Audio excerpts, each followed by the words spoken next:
Hey, what's going on, everybody?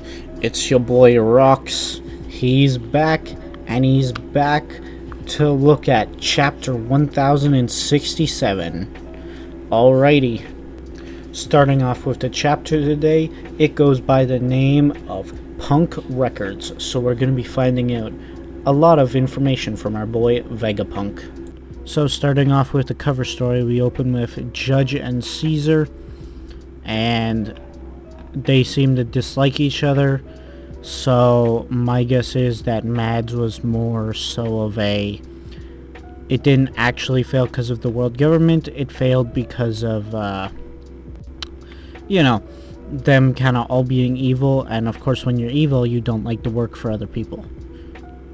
Anyway, we cut to Vegapunk given a bunch of exposition, and he does confirm that basically all the pieces of his head were put into other bodies. Or not into other bodies, but he cut it off and he's using brainwaves. It's interesting. Also, he's a devil fruit user. He ate the brain fruit and became a brain human. That is very dumb, but that's okay. Stupidity is alright in One Piece. Now,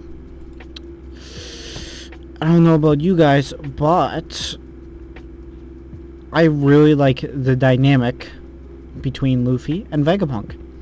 It's very goofy and very stupid and very fun.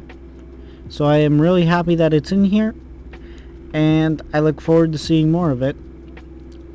And as Vegapunk breaks down his stuff, we actually do see all the punks together and what they're like sort of associated with. So yeah, anyway, while it would seem a little confusing at first, Oda did give a pretty good explanation about it, so it's not really that bad. Plus everything is just kind of there, and until Bonnie is like, hey, I'm gonna stab you with this lightsaber. And she's still pretty mad. She wants her dad back to normal. And then a bunch of bugs fly at her and basically knock her out. And so it's confirmed now, apparently, that she is very terrified of bugs. For some reason. She's so scared of them, she even fainted. Anyway, so Vegapunk starts spilling a little bit of stuff to her, and then we finally get to reveal what Momo'S Flaw was. And as you guys can probably guess from the fact that this has literally been the most common Momo theory, the literal most common theory about that devil fruit since the beginning, was that, oh, it's pink, so we considered it a failure. People predicted this back on Punk Hazard. So, yeah. It's pretty obvious. Anyway, we find out a little bit about this giant robot, and it apparently attacked Mary Joie about 200 years ago, which was the same time as the Fisherman Pirates. And just some good stuff. Also, now the whole crew knows this information because they're spying on the rest of the crew.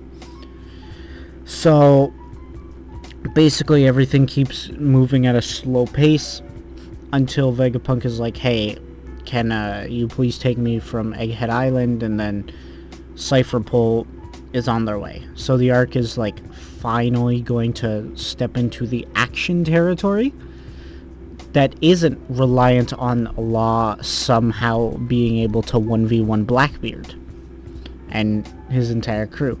Anyway, moving on from that. So, they basically prepare for battle, and then we cut to the Kamabaka Kingdom, which has Dragon and the rest of them basically wondering what is going on with Kuma as Kuma tries to make his way back. And hey, is that me? Is that me predicting something? I said Dragon wasn't going to be on the island. Everyone here was clickbaiting like no tomorrow. about how, oh my god, Luffy meets dragon, Luffy meets dragon, Luffy meets dragon. And what do you know, dragons getting the milk on Kamabaka Kingdom. Who could have guessed? I am so surprised, aren't you? Oh wait, I predicted it, so maybe I'm not that crazy after all. Anyway, as you can probably guess, it's pretty good. It's a pretty good chapter. I do like the world building. I was not expecting that a robot to have that kind of significance. So, you know, it's nice to have a little bit of twists and turns every now and again, especially since even in this chapter we were predicting stuff like No Tomorrow. Now that's not to say like, oh, anything, like I wouldn't say this chapter stands out too much, but everything is pretty good. Also, one thing I seem to have gotten used to is that the art seems to continually get, the art is always worse in these kind of formats, like when it's online, rather than when it's, in its volume counterparts. It's not saying the art is bad, it's just, it's not as good as it should be when reading the volumes, but that also always gets improved in the volumes, so you know, good stuff. Anywho, you guys, what do you think that I'm gonna give this chapter? Well, I don't want to give it an 8, but I feel 7 is too low, so 7.5. Yeah, 7.5 is good. It was a decent chapter, good artwork, good direction, also pretty good pacing, and I liked how the scenes flowed into one another. And I'm really excited to see Cypher pull, but obviously they didn't really do anything, and it kind of feels like since the attack is about to start, we're not going to get information. But since... okay, so then why didn't we just move past that information faster in order to save the information for at the end? Like, that's the one thing about this arc I'm not really too big on.